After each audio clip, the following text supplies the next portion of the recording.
Hi, welcome to Nina in the Kitchen. I am so excited to bring this video to you finally. I've been working on bagels. I wanted to do a video so that you can make the best bagel, New York style bagel, in your home, no matter where you live on the planet, and with ingredients that you can easily come by. So a couple of them I have to talk about, and don't let this scare you because I have a switch out. I'm going to use sourdough starter, but if you don't have sourdough starter, at the end of this video I'm going to show you how you can make a sponge or a pouliche. It's also called a pre-ferment, and that will work just as well in here. So here are the ingredients. Oh, and another thing, if you have a starter that's being depleted and you have to feed it and you have to throw some of it away, use it in here. Because we're not going to use the starter to raise the dough, we're going to use it for flavor. I'm using yeast in this dough as well. So here are the ingredients. I have bread flour, and the reason for bread flour is a New York bagel has a lot of chew to it.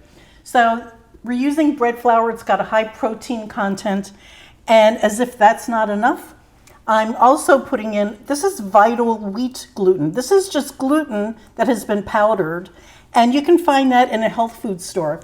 What it's going to do is up the protein level for this bread flour and give you more chew.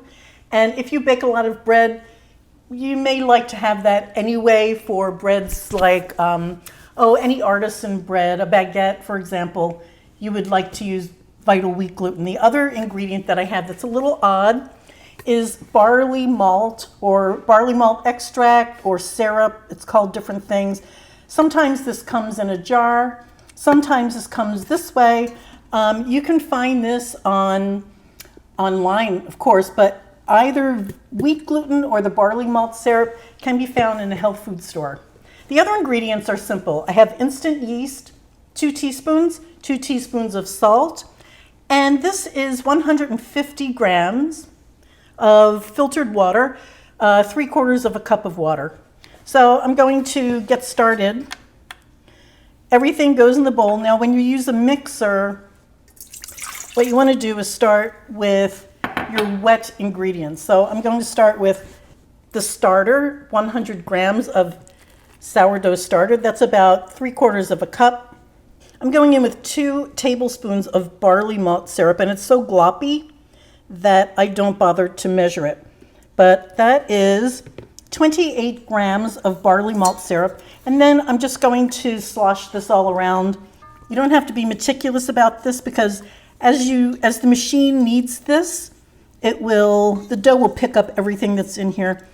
Now the rest of the ingredients goes in. This is 2 2/3 cups of bread flour, or 380 grams. On goes the dough hook, in goes the yeast and the vital wheat gluten.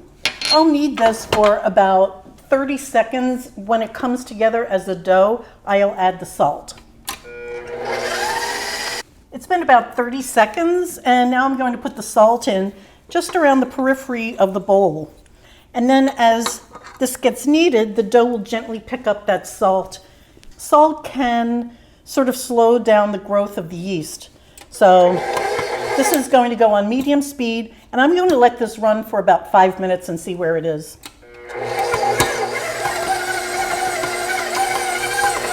Has been about 4 minutes. This is a low hydration bread, meaning that it's going to be a little dry, and that's exactly what you want.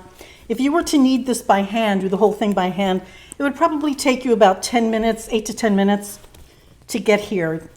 And in the machine, this took us 4. You just want to kind of push around, feel where you are, and now this dough has to rise. So now it goes back into the bowl. I'm not oiling this bowl or anything, and I'm using the bowl that I mixed this together in. Put a lid on it, and I'll check that in an hour, depending on the temperature in your kitchen and the temperature of the water that you used. This can be anywhere from an hour to 2 hours, depending on where you live. By the way, I use water that's room temperature. If you want it to go a little faster, you can use a warm water. So I'll see you when this is finally doubled in size. So I took my dough out of the bowl when it doubled in size, and here's how you know it's ready to move on to the next step, which is going to be shaping, is you just put your knuckle in there and it will slowly rise, and that's how you know you're ready to go. So I cut this into 8 pieces, and here's what I do. And I've played around with different methods of how you get to a bagel. Some people will pound this out and then just put a hole in the center, tear a hole in the center, and make it round, and that will be their bagel. But I have found the best way to go is to pound it out. Let me start with this one. That has to relax now. Pound it out and start pulling it, and then rolling.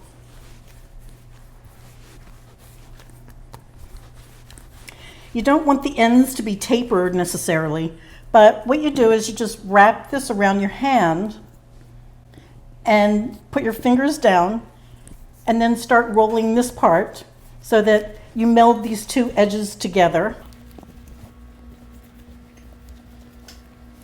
And this will be your bagel. This is cornmeal that I put on a sheet pan. We're going to get 8 pieces, like I said, out of here. So I'm just going to continue. So smash it down, pull it out to about 9 inches, about 20 centimeters.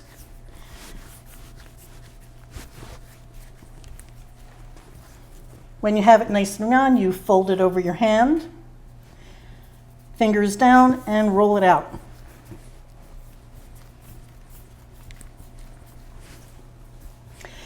Now that this dough has risen already one time, we're going to do just a little bit of a rise on here, on this tray. You don't want this to rise completely again because you want some oven spring. So you want this dough to rest once it's shaped for about 10 to 20 minutes, depending on the temperature of your kitchen. And you just want them to look a little puffy. And then you move on to the next step, and I'll see you then. I have a pizza stone in my oven, and if you have one, by all means use it for this, but you don't have to use that. You can just use a cookie sheet, a sheet like this, a sheet pan is fine. The pizza stone takes a while to heat, so you want to give it as much time as possible. Put it on the bottom third of your oven, 450, 230 Celsius, and that's it. We're ready to rock and roll pretty soon.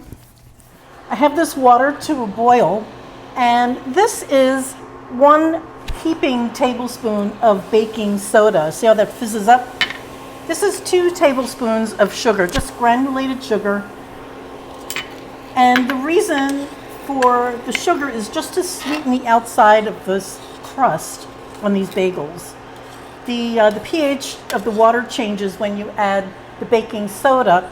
By the way, I forgot to talk to you about barley malt syrup. What that does is it keeps this moist and chewy. If you use it in a bread, and if you make breads often in your house, you want barley malt syrup. It's a humectant for your bread. It keeps it moist, chewy. It keeps it from staling for longer, and it actually adds to the crust. It gives you a nice brown crust. Okay, so this is back up to a boil. Now I'm just going to put these bagels in here, and here's how I know they're ready. They're a little puffier than they were when I put them on the sheet pan, and they spring right back when I press into them. And I think I can get 3 in this pan. This is 2.5 quarts or 2.5 liters of water. And I boil these for 30 seconds on each side. I have determined that 30 seconds is perfect. The longer you let these boil, the more chewy the crust will be, and to a point where it's not really even good anymore. I've seen recipes all over the place, anywhere from 10 seconds to 1.5 minutes. I'm going to flip these now. Anyway, in my opinion, 30 seconds is perfect. You can see it's starting to kind of bubble up a little bit just from hitting this heat. And then you'll get some oven spring on these as well. One batch is out, and it's cool enough to touch. So I have sesame seeds here. You can use poppy seeds, caraway seed, garlic flakes, anything you want really. But if you want, while this is still wet, if you want a seeded bagel, all that you do is you just, without using egg wash or anything, it'll stick right to your bagel if it's just a little damp.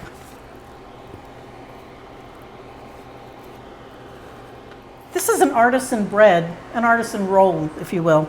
And what they do in artisan rolls or with them is you want a little moisture in the oven. So I'm going with putting these bagels straight from the boiling water onto, now if this were a sheet pan, I would do the same thing. This is parchment paper, and you can see I have these little drips and drabs. So I'm just leaving those there. I'm going to maneuver these around the peel. This is a pizza peel, and I'm putting this on my pizza stone in just a minute. That will be 10 to 15 minutes in your oven. Check it at about 10. My oven has been taking 12 minutes. I have the fan on, by the way. And that's all I can think to tell you for now. I'll see you when they're ready. Is there a better aroma than bread baking? I don't know. This smells so good.